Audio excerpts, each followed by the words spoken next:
নতুন আরেকটা ভিডিও নিয়ে হাজির হয়ে গেলাম তোমাদের সাথে। আজকে চললাম রবীন্দ্রনাথের বাড়ি। চলো এই ভিডিও থেকে জেনে নাও ওখানে যাওয়ার যাবতীয় তথ্য, খরচাপাতি, রাস্তাঘাট।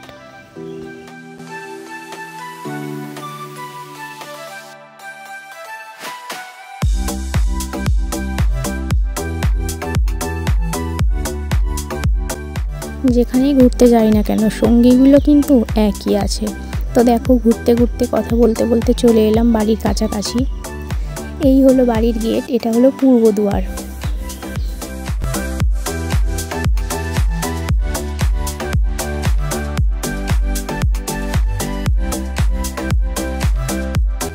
বাড়ির গেটের মধ্যে বিশ্ববিদ্যালয় লেখার মানেটা প্রথম না বুঝলেও ভেতরে ঢুকে কিন্তু সেটা অবশ্যই বুঝেছিলাম। বাড়ির ভেতরে গ্রাউন্ড ফ্লোরে রয়েছে কলেজ, বিশ্ববিদ্যালয়।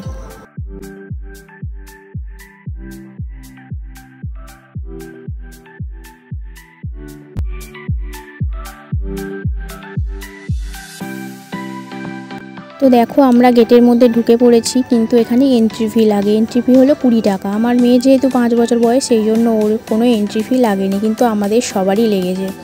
তো এই হলো সামনের পুরো বাড়িটা। এই বাড়িটা দেখে কিন্তু তোমরা বুঝতেই পারবে না যে এর মধ্যে মোট 700খানা ঘর আছে। আর ঘর তো নয়, এক একটা ভুলভুলাইয়া।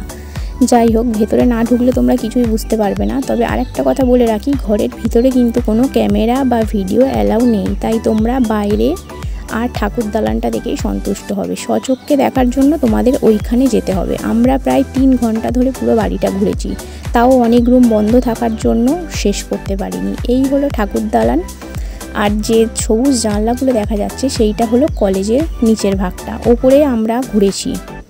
আমরা ফটো তুলতে পারিনি, কিন্তু ঘুরতে সব জায়গায় পেরেছি। ফটো তোলার জন্য এই সামনেটা আর ওই পিছনটা, এই দুটো দিকই আছে। তোমাদের ফটো তোলার জন্য কিন্তু টাকা দিতে হবে, 50 টাকা করে। ফোনে একটা ট্যাগ লাগিয়ে দেবে, সেই ট্যাগটা দেখাতে হবে, তবেই তোমরা ফটো তুলতে পারবে, না হলে কিন্তু ফটো তুলতে পারবে না। আর একটা কথা বলে দিই, এখানে কিন্তু শুধুমাত্র ফটো তোলা যায়, স্টিল ফটো, কোনো ভিডিও করা যায় না। যেহেতু এখানে গার্ড ছিল না আর 4:30 অবধি খোলা থাকে, প্রায় 4:45 বেজে গেছিলো, সেই কারণে আমি লুকিয়ে লুকিয়ে ভিডিও করে নিয়েছি, ওরা সেটা বুঝতে পারিনি। কিন্তু তোমরা এখানে কোনো ভিডিও বানাতে পারবে না, শুধুই ফটো তুলতে পারবে। আর এটা খোলা থাকে সকাল 10:30 থেকে বিকেল 4:30 পর্যন্ত। 4:30-র মধ্যে যারা ভেতরে ঢুকে যাবে তারা যখন খুশি বেরোতে পারো, কিন্তু 4:30-র পর টিকিট কাউন্টার বন্ধ হয়ে যায়, আর কোনো তোমরা টিকিট পাবে না। এখানে আসার জন্য তোমাদের নিউ গড়িয়া মেট্রো থেকে মেট্রো করে গিরিশ পার্ক নামতে হবে। ভাড়া নেবে 20 টাকা। ওইখান থেকে বৈকুণ্ঠ ধামের আগের গলিতে সোজা হেঁটে গেলেই তোমরা 10 মিনিটের মধ্যে পৌঁছে যাবে রবীন্দ্রনাথ জোড়াসাঁকো ঠাকুর বাড়ি। আমি ম্যাপে স্ক্রিনশট দিয়ে দিয়েছি, সেই অনুযায়ী অনায়াসে চলে যেতে পারবে, কোনো অসুবিধা হবে না। আজকের ভিডিওটা এই পর্যন্ত। চলে আসবো অন্য কোনো দিন অন্য আর একটা চমক নিয়ে। সবাই ভালো থেকো, সুস্থ থেকো, সাবধানে থেকো। পারলে একবার অবশ্যই ঘুরে এসো।